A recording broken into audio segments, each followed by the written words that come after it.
time, 8 p.m. Eastern. If you're Pacific Coast, it's 5 p.m. Pacific, of course. So I'm going to bring on my first guest. Okay, and here we go. Martin Papkovic is a local comic based out of Bethlehem, Pennsylvania. He also co-hosts a podcast called The Gimp and Gabby Show.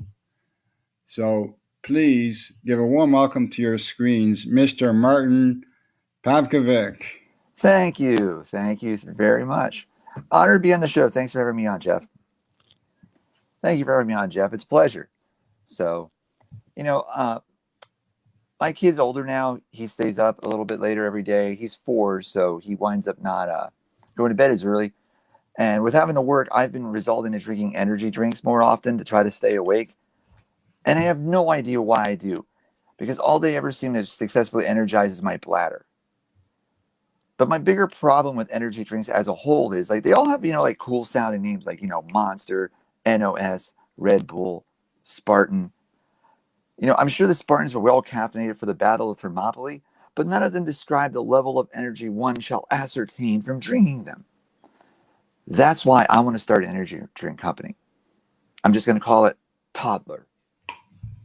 Because nothing has more energy than a toddler, right? It would literally sell itself based off of its name. The only downside with this is it would have to sell itself based off its name, because there's no other way I could possibly market it. What I'm going to say, are you tired? Need an energy burst? We have your answer. Just reach for a toddler. You facing that midday slump at work and need something to get you through? Nothing will bring you more invigoration than the refreshing sound of cracking open a toddler. Did you wake up late from work? Or did you wake up late and need to get to work in a hurry?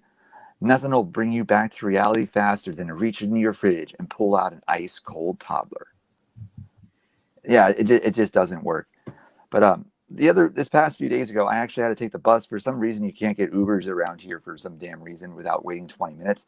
And on the short little bus ride to where I was going, some lady on the bus wound up having a medical problem. Bus driver called out and said, "Is there a doctor on the bus?" And then my immediate thought was, I was like, if I was in that situation, I'm not sure if I really want medical help from a doctor on a bus. I mean, if you're a doctor and you're riding public bus, something went wrong. You definitely are not top tier doctor.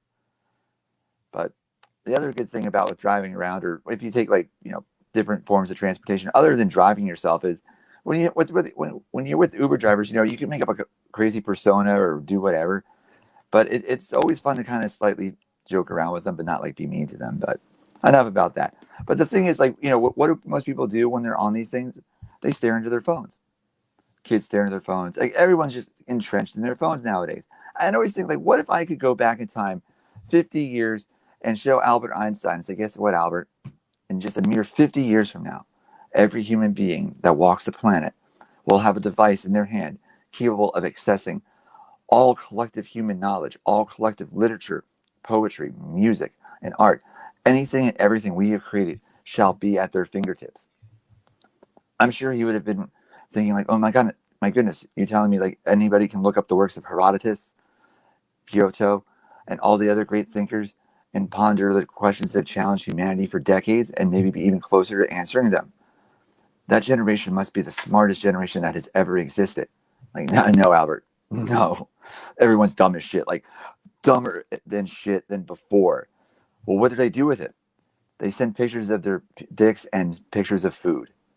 Right then and there, that would be the end of it. He'd be like, no. But also, I know we were talking about dogs before we went on. All of us have dogs. I have one too. He's a rescue. He's a 3 breeds. He's a coonhound, boxer, Amstaff mix. And he loves everybody. And I mean everybody. But especially girls, and extra especially smoking hot college girls. I have no idea how he knows how to differentiate the difference, but he does. And I would say it's a fact my wife always screwing with me. If you were single, you might still be able to hook up with college girls in your late 30s. I'm like, oh yeah, thank you for reminding me. But the bigger problem with it is when he meets them, he takes things to a ridiculously creepy level really quickly, because he goes in for a not so subtle, ridiculously aggressive crotch sniff. And when I mean aggressive, he tries to fit these poor girls on like a gas mask. And every time I'm like, no, bad dog, Loki, you can't do that. And almost every time without fail, the girl will get down and go like, oh, that's okay. That's just how he says hello. I'm like, if I said hello like that, I'd get arrested. But somehow my dog gets a pass. I mean, I know his paperwork says he's a coonhound, but I'm pretty sure he's a poonhound. But the other interesting thing about my dog is I hit the jackpot with him. Besides that little downside, I hit the jackpot with him because he doesn't have the three worst dog traits. He's not a runner, a jumper, or a humper. Jackpot. But the funny thing is like you all know, like small dogs think they're the toughest thing on this planet. If you have a big dog, like I do, they think they're the tiniest thing ever. Like they just hop up on top of you like they're a little tiny lap dog, but they don't realize like they're laying on top of you. Just imagine a human walking up to you, just sprawling up top of you. That's what it's like having a big dog. But how we actually found out about what kind of dog he was we wound up doing the DNA test on him. And when we did the DNA test, they came back to 3 breeds. But a fun fact about the DNA test you give your dogs, it includes more genetic information in that test than the ones you or I take. And that's absolutely true. Now, the DNA testing companies that test us could put this information in there, but if they did, I don't know how many people would be taking these tests. Because if it said the amount of inbreeding that exists in your family's genetic pool, on top of all the other information that they give you about your family, it'd be your family's worst mistakes, like right there on paper. Like, hold on a minute. My great-grandfather's great-grandfather married a sister. Oh my God, what does that make me? But I'm glad my family's all lives around here. It wasn't that way for a while. I actually lived in Virginia for a little bit. And let me tell you about something about living in Virginia. Meth is a hell of a drug. And the reason I know that is not from doing it, but I worked at a hospital as a security guard. My wife worked at as a doctor. And the meth problem was so bad, they gave us as security guards guns. And I have no idea why they gave us guns. These people were cool as shit. I didn't want to shoot them. I wanted to talk to them. They all always had like the coolest, most interesting names, like Gator, Gunther, Geach, Jessup.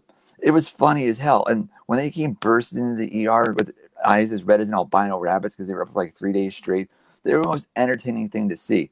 Because besides that, they also, on 3 occasions, we had people that came in that were so twisted out on methamphetamines, they thought they were the reincarnation of Jesus Christ. And they would proclaim it for everybody in the ER. And then after the 3rd time this happens, I wound up talking to one of the girls that worked there, and she said, oh man, this is a tragedy. I'm like, yeah, it is a tragedy.